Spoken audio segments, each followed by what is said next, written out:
have done it. In a stunning upset, Zohran Mamdani defeated former Governor Andrew Cuomo in the Democratic primary for New York City mayor on Tuesday. Mamdani invoked Nelson Mandela in his victory speech. Here's some more of that. Tonight, we made history. In the words of Nelson Mandela, it always seems impossible until it is done. An hour ago, I spoke with Andrew Cuomo about the need to bring this city together, as he called me to concede the race. Speaking from his campaign headquarters, Cuomo congratulated his opponent and applauded him. Take a look at that. Tonight was not our night.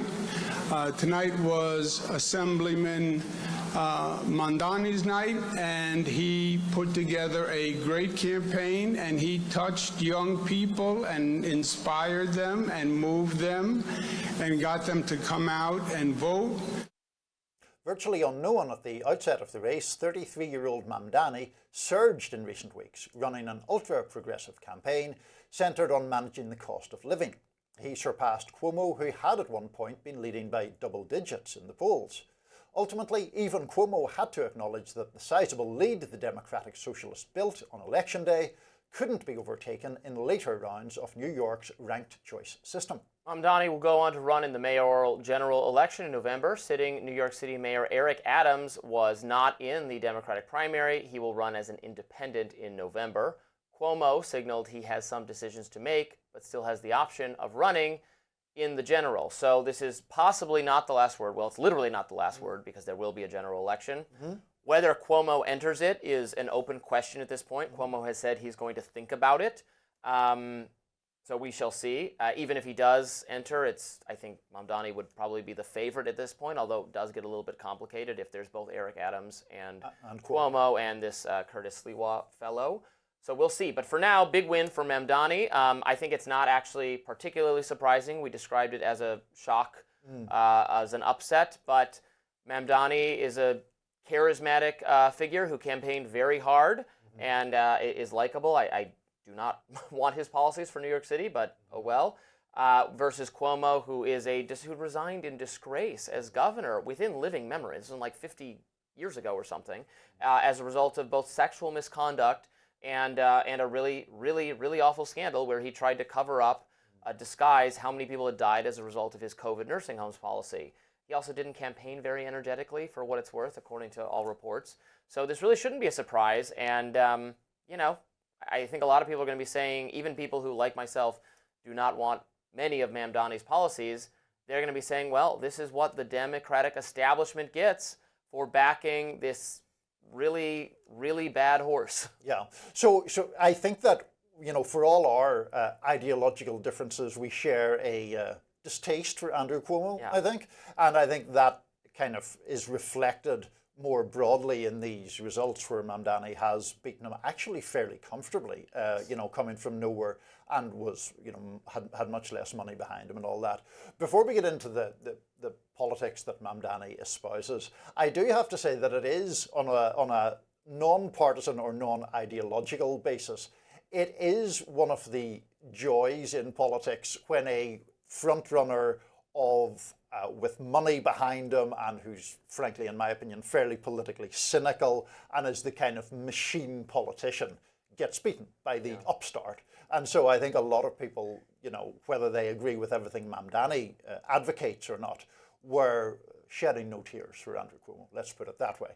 Now, in relation to Mamdani, what I found interesting about the campaign was the scare tactics, as I would view them, against a left-wing candidate didn't actually work. They didn't work in terms of his social and economic policies, free buses, government-run grocery store, I know an idea that you're a big fan of, in every borough, but they also didn't work on the Palestine question, where I think he was smeared as anti-Semitic or toxic in some way, when in fact he was putting forth a broadly pro-Palestinian position, which I think a lot of people, certainly in the Democratic base, certainly among younger voters in the Democratic base, share. I thought his comments on, so some of the knocks on him I thought were unfair on that question. I thought his comments on the phrase globalize the intifada were not good. I also think he's running to be mayor of New York City, not like to coordinate the foreign policy of the United States. So that really wouldn't be a reason not to vote for him from my point of view. Right, although Cuomo tried to make it a reason not very to vote much for so. him. Yeah. I've tried to make it about foreign policy instead of the lived experiences of people in New York and the needs that they have. The demographics are very interesting, by the way. Mamdani did better with white people and Hispanic. Cuomo did massively better with black people. He also did better with, this is according to New York Times data, with lower income people. So the free grocery store idea is maybe preferred by the affluent. Mamdani won middle income and higher income people by 10 and 13 points. Cuomo won lower income people by 13 points. Very interesting. No, it is. I mean, all those factors are interesting, but I see you have the map, which of course we can't show on screen there, but Mamdani carried, an enormous number of areas throughout the city there. Even Staten Island, I think, which is typically the most centrist borough by far. I think Mamdani did prevail, not in Staten Island overall, but in some precincts within it. And so I think he did have a much broader appeal than people thought. Now, you can argue about the extent to which that's an anti-Cuomo vote or a pro-Mamdani vote, but the result itself speaks for itself. It does. I wonder how this will make people feel about ranked choice voting. I think Democratic establishment types or moderate liberal people are going to hate ranked choice voting even more as this results from their perception that this allowed, Mamdani to kind of sneak through. I'm not sure that's actually true statistically based on what happened, but it maybe validates those of us on both the right and the left who wish it wasn't always just a binary choice between some awful candidate and then someone who is ideologically unacceptable, so you have to vote for the awful candidate. I am open-minded, but I seem to like ranked choice voting, I think. No, I mean, some people on the left like ranked choice voting because it blunts the argument that you're wasting your vote by voting for someone more fringy. If you do so and that person gets eliminated in an early round, your second preference and third preference and so on can actually make a difference. I'm going to be looking to see if Cuomo and Eric Adams have some kind of discussion or cut some kind of deal. Cuomo-Adams pact. That's going to be interesting. Unacceptable, next up. That's how some Republicans are describing Trump's latest appellate court nominee, why MAGA is split on Emil Bove.